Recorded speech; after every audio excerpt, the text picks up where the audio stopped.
Flubs the Fool from Bloomburrow is one of the most intriguing commanders to be printed in recent Magic history. On face value, this little frog is a jank machine. It wants to risk it all for the chance of executing some of the most silly plays ever. But what if I told you that Flubs is more than just a pure jank machine? By definition, the Fool can't be just pure risk.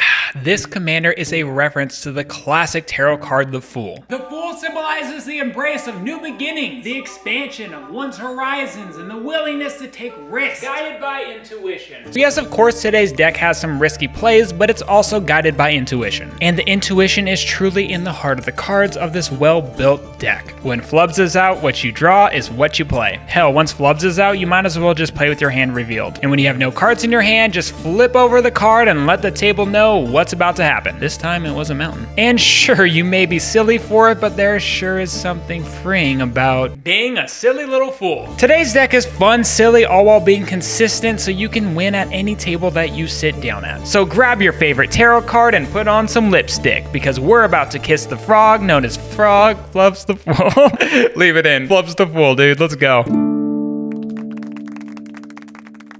So who is Flubs the Fool? First and foremost, he really is that boy. Flubs the Fool is a 0/5 frog scout for 1 green, 1 blue, and 1 red. You may play an additional land on each of your turns. Whenever you play a land or cast a spell, draw a card if you have no cards in hand. Otherwise, discard a card. There are plenty of ways to build this commander, but it very much wants to be living off the top deck. Remember, this deck is foolish. So be open to the idea of having no cards in hand while still being able to draw every single card in your deck, perhaps even multiple times over. The goal of this Flubs deck is to play as many lands per turn as possible, cast as many cheap interactive spells as possible, and make Flubs the biggest boy possible. We will quickly get to the point where we can play more than 6 lands per turn to keep our top deck and boy churning through our deck. So a perfect turn 1 play is the enchantment exploration. You may play an additional land on each of your turns. Of course, we want the ramp from extra lands, but since we're living off of our top deck, once Flubs is out, we'll want to be able to play each land that we draw into. Forget a turn 1 Soul Ring, I want a turn 1 exploration. Or perhaps both? A card like Azusa Lost But Seeking is a great example of a creature that helps in the extra land department. A human monk creature that says, you may play 2 additional lands on each of your turns. And remember that all of these type of effects stack onto each other so you get extra lands the more of them you play. Also, it is a good idea to use dice to tick down how many lands per turn you have left to play. Another great creature is Dryad of the Elysian Grove, allowing you to play an extra land while also making lands you control every basic land type in addition to their other types. This is excellent ramp and mana fixing. Plus, it allows you to tap your fetch lands for mana, allowing you to save those fetch lands for your big turn when you attempt to win the game. Additionally, this is a win con alongside the land Valakut the Molten Pinnacle, and that's because every land you control will now be a mountain. Big shout out to Amulet Titan in Modern. Now, Wayward Swordsooth is also awesome here. It doesn't hurt to have an extra land ability attached to a 5/5 creature. Now, Mina and Den allow an extra land per turn, but comes with an awesome synergistic ability. Pay 1 red and 1 green, return a land you control to its owner's hand. Target creature gains trample until end of turn. Now, once we make Flubs huge, giving him trample can be important, and in a pinch, bouncing a land can also help us get back to having a single card in hand if we need it. Now, another interesting extra land card is Oracle of Moldiah, but it is the other abilities that make it way more powerful with Flubs out. Play with the top card of your library revealed. You may play lands from the top of your library. These abilities represent the top deck manipulation that we want to be doing to help Flubs become the most powerful Fool possible. Since we are living off the top deck, being able to see what's on top of your deck is extremely powerful, and there really isn't a downside that your opponents can see what that card is. And if you have a fetch land available, you can also shuffle away what you do not like. Another amazing top deck manipulator is Abundance, a 4-drop enchantment that reads, if you would draw a card, you may instead choose land or non-land and reveal cards from the top of your library until you reveal a card of the chosen kind. Put that card into your hand and put all the other cards revealed this way on the bottom of your library in any order. I cannot overstate how powerful this card is with Flubs. When you are only able to play so many lands in a turn, having the ability to decide if you want a land or a non-land card off of each of your Flubs triggers is so powerful. So if you can play 6 lands in a turn, just make your first 6 draws all lands, then switch to only drawing non-lands so you can keep going as long as you have mana. This will help guide your Flubs through some of the craziest turns you could possibly ever see. Now, Courser of Kruphix is stacked full of value for Flubs. Play with the top card of your library revealed. field. You may play lands from the top of your library, and whenever a land you control enters, you gain 1 life. And another awesome top deck manipulator is the Case of the Locked Hothouse, a 4-drop case enchantment. It allows you to play an extra land on your turn, but once it's solved, it gets even better. Control 7 lands and you solve the case, which is very easy for us to do. Then you may look at the top card of your library at any time, and you may play lands and cast creatures and enchantment spells from the top of your library. Flubs is not mad at anything on this card. Now, before we talk about how this deck wins, we need to talk about some of the other synergies that help us get there. Now, having landfall triggers helps us so much because we are playing so many lands. An early turn Lotus Cobra is excellent to help us ramp consistently as the game goes on. A 2/1 snake for 1 generic and 1 green. Whenever a land you control enters, add 1 mana of any color. This helps us ramp early while also providing us ways to increase the odds of winning when we start to pop off. Tireless Provisioner has, whenever a land you control enters, create a food token or a treasure token. An excellent way to provide us with some options. Druid class has, whenever a land you control enters, you gain a life. When leveled up, it also allows you to play an extra land per turn. And at level 3, it also has a way to animate a target land to become a hasty creature with power and toughness equal to the number of lands that you control. Yeah, mark this one down as a win con. Now, Field of the Dead doesn't technically have landfall, but after you control 7 lands, you get a 2/2 zombie token whenever a land enters. These zombies are great as blockers or potentially as a win con. Hey, speaking of win cons, let's talk about what a winning turn will look like with Flubs. Now, this deck can and will explode onto the board and take out players in 1 hit. Once we can play a handful of extra lands per turn, we'll want to enter our turn with an even number of cards. That way we can draw for turn and we will have an odd number. This ensures that we can keep the Flubs chain a-rollin'. We also included a handful of cards that can help get us out of awkward hands. These awkward hands are the ones that stop us from getting Flubs triggers and need an extra card in hand or even 1 less card in hand. Soulguide Lantern and Mindstone are great with card draw, and Strike It Rich is helpful since you can play it from your graveyard with its flashback ability. The Underworld Cookbook can also help get rid of cards in your hand. And remember that we are the fools here. Whatever we draw is what we play. We grip it and we rip it. Embrace the heart of the cards and dive into the deep end. Ideally, we are hitting lands and cheap spells that keep fueling Flubs to dig through our deck. Flubs will not mind hitting cheap removal spells like Hydroblast, Pyroblast, or Nature's Claim. All very helpful at clearing the board state of pesky permanents, helping us swing in big to close out a game. And a reminder that both Hydroblast and Pyroblast can target any permanent but only works if the permanent is the respected color. It's really important to call this out because you'll want to cast these even if there isn't something you can destroy so you can keep Flubs going. Rapid Hybridization, Pognify, and Chaos Warp are also great ways to clear the board state of creatures. And of course we have the suite of 1-drop seal enchantments as well. Seal of Primordium for removing artifacts or enchantments, Seal of Removal for bouncing any creatures to its owner's hand, and Seal of Fire to deal 2 damage to any target. Now, Gut Shot, Flame Jab, and Grape Shot may look awkward at face value until you realize that they help us churn through our deck quickly. Also noting that Grape Shot having Storm could potentially help close out a game if you only have 1 opponent. Hell, you could also do this with Lightning Bolt if you have Noxious Revival and or Reclaim. Both put a card from your graveyard on top of your library that you will then draw again with Flubs. Now, as we dig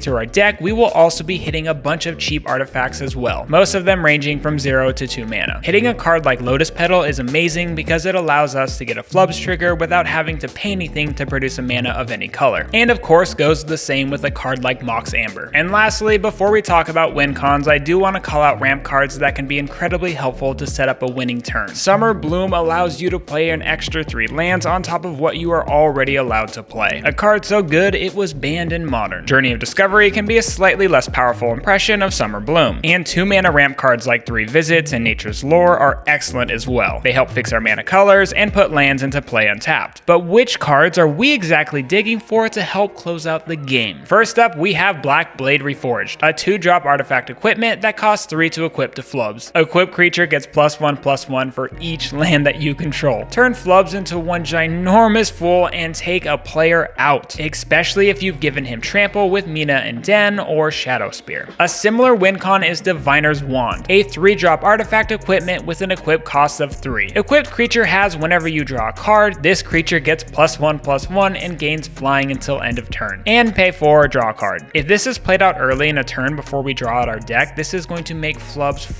huge and most definitely take a player out. If you play this on another creature alongside a buff Flubs, then you will hopefully close out the game. And a little note that we did include Ulamog the Infinite Gyre as a way to reshuffle our graveyards into our library so we do not deck ourselves out. Please hear me when I say it is not ideal to cast this Eldrazi Titan. Now if you need more damage to help close out a game, then the combo of Dryad of the Elysian Grove and Valakut the Molten Pinnacle will absolutely help. This turns every land that enters the battlefield under your control into a bolt. And it gets even better if you have a bunch of fetch lands that you've saved up that can get in a bunch of extra damage. Additionally, level 3 of Druid class can also help you swing in for lethal. When this class becomes level 3, target land you control becomes a creature with haste, and this creature's toughness and power are equal to the number of lands that you control. It's still a land. And at this point in the game, you'll likely control enough lands to make this animated land a serious threat. And lastly, don't ever count out Field of the Dead because of how many lands we can have enter in a single turn. But with these, you will need to make it to the next turn so they can attack. But if you do untap with a bunch of 2/2 zombies, you can potentially flood the board and take home the win. Now, what is the foolish mindset that we want to be embracing when piloting this deck? We must embrace the heart of the cards. What we draw is what we play. Now, we may get unlucky and not hit our win cons when we need them. Or we may play out our entire deck multiple times and win the game with some of the most bonkers turns that your opponents will ever see in their entire history of being a Magic player. Both of these realities are a possibility on any turn you have Flubs out on the battlefield. Your expectations probably should be low because anything can happen. If you're a millennial or Gen X, then the mindset is YOLO, you only live once. And if you do not have a 401k yet, then the mindset is it, we ball. And if you're a boomer, then your mindset is, boy, howdy, let's see what happens with Flubs. Either way, you must let go and let the heart of the cards be your companion. Let Flubs guide you to victory or defeat. Either way, we are having fun with this deck. Now, who exactly would enjoy playing this deck? I believe anyone can enjoy playing this deck as long as they have the right mindset. It's probably not a deck that anyone would want to play all of the time. But hey, I don't know you, perhaps you want to risk it all every game. Do your thing, you little fool. But the players who will love this deck the most are the ones who love the risk of winning big or losing hard. The dopamine junkies who get off on not knowing how big or small a single turn can be. Also players who don't mind winning by taking out players one by one with combat damage, but who would not enjoy playing this Flubs deck. Honestly, anyone who wants control, because there really isn't much of that here. Of course, this Flubs deck comes with strategy, but you don't have many options at your disposal when you start a turn with 0 cards in your hand, because what you draw is what you will play. If you're a player who overanalyzes and tends to take longer turns, then this deck also may not be for you. Again, you really need to grip it and rip it. Draw the card, point it somewhere, and then repeat, and repeat, and repeat, and hopefully keep repeating until you win the game. However, if you are a player who has trouble with letting go, you should still try this Flubs deck out. It will challenge you to break old habits, and perhaps you'll have some fun while doing so. Now you are ready to become the fool with Flubs as your companion. I hope you find this deck as fun and exciting as we did when we were building it and playtesting it. Thank you so much to my co-writer and lead brewer of this deck, Sasha Jelten. Comment below to let us know which Bloomborough commander you want us to cover next. Now get out there, be foolish, and have fun with this wild-ass deck. Flubs the Fool! Just look at how damn cute this little guy is.